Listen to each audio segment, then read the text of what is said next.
علیکم۔ کیا کبھی آپ نے سوچا کہ عرب جیسے ریگستانی، جاہل اور بکھری ہوئی قوموں والے علاقے کو ہی اللہ تعالیٰ نے کیوں منتخب کیا؟ وہ بھی اتنے بڑے کام کے لیے، انسانیت کی آخری رہنمائی کے لیے۔ آخر ایسا کیا تھا وہاں؟ نہ وہاں سبزہ تھا، نہ علم، نہ کوئی بڑی حکمت، نہ حکومت، نہ فلسفے، نہ سائنس، نہ تہذیب و تمدن کی چمک، صرف گرم ریت، قبیلوں کی دشمنیاں اور زمانہ جاہلیت کی وحشتیں۔ پھر آخر کیوں؟ اللہ تعالیٰ نے کیوں عرب کو منتخب کیا؟ دراصل اس سوال کا جواب صرف تاریخ سے نہیں بلکہ حکمت سے، وحی سے اور اللہ کے نور سے جڑا ہوا ہے۔ عرب کی سرزمین بظاہر بے قیمت مگر حقیقت میں ایک الہی انتخاب تھی۔ ایک ایسی زمین جہاں اندھیرے گہرے تھے تاکہ جب نور اترے تو دنیا اس کی چمک سے اندھیری آنکھیں کھول دے۔ اس دور میں دنیا کی بڑی تہذیبیں موجود تھیں۔ روم، فارس، مصر، ہندوستان، چین، اور ہر ایک علم، فن اور سیاست میں آگے تھا۔ ان کے ہاں کتابیں تھیں، دانشور تھے، فلسفے تھے، مگر وہ سب معاشرے طبقاتی مظلومیت اور گمراہی کے گڑھ بن چکے تھے۔ وہاں اگر کوئی نبی آتا تو وہ لوگ کہتے یہ سب اسی ترقی یافتہ قوم کا نتیجہ ہے۔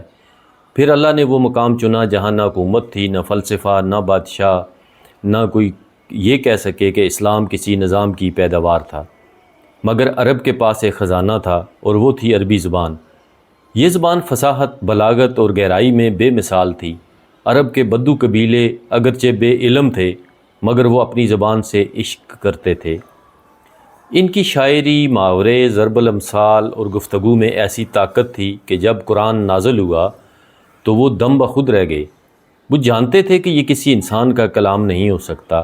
یہی وجہ تھی کہ دشمن بھی قرآن کی بلاغت سے انکار نہ کر سکے۔ اور عرب کے لوگ، وہ جاہل ضرور تھے مگر ان میں ایک چیز زندہ تھی، غیرت۔ جب حق ان کے دلوں کو چھو گیا تو وہی لوگ جنہوں نے اپنی زندگی بتوں کے گرد گمائی تھی، وہ کعبہ سے بت گرا کر توحید کے علم بردار بن گئے۔ وہ جو اپنی بیٹیوں کو زندہ دفن کرتے تھے اب ان کے قدموں تلے جنت ڈھونڈنے لگے۔ پھر دیکھیں کہ اسلام کہاں سے کہاں پہنچا۔ عرب کے ان سادہ مگر با ہمت لوگوں نے چند دہائیوں میں روم و فارس جیسے عظیم الشان سلطنتوں کو ہلا دیا۔ ان کے پاس نہ فوجی تربیت تھی، نہ عسکری طاقت، مگر دلوں میں قرآن کی روشنی تھی اور زبان پر نبی کریم صلی اللہ علیہ وسلم کی تعلیمات، اور یہ سب ایک صحرا کی قوم نے کر دکھایا کیونکہ اللہ تعالیٰ نے ان کو چن لیا تھا۔ پھر یہ بھی یاد رکھیں کہ عرب زمین جغرافیائی لحاظ سے دنیا کے وسط میں تھی۔ وہاں سے اسلام ہر طرف پھیل سکتا تھا۔ مشرق میں ایران و ہندوستان، مغرب میں مصر و مراکش، اور شمال میں روم تک یہ سب حکمت الہی تھی کہ اللہ تعالیٰ نے نبوت کی آخری شمع اسی زمین پر روشن کی۔ اگر اللہ تعالیٰ کسی ترقی یافتہ قوم میں نبی صلی اللہ علیہ وسلم کو مبعوث فرماتا تو لوگ شک کرتے، کہتے یہ تو حکومت کا کمال ہے، فلسفے کا نتیجہ ہے۔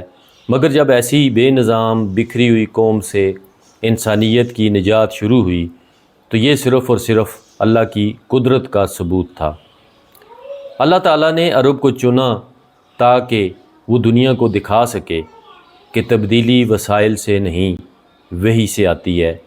وہ انقلاب طاقت سے نہیں، سچائی سے آتا ہے، اور وہ قیادت سب سے نہیں، نسب سے نہیں، عصب سے نہیں، کردار سے پیدا ہوتی ہے۔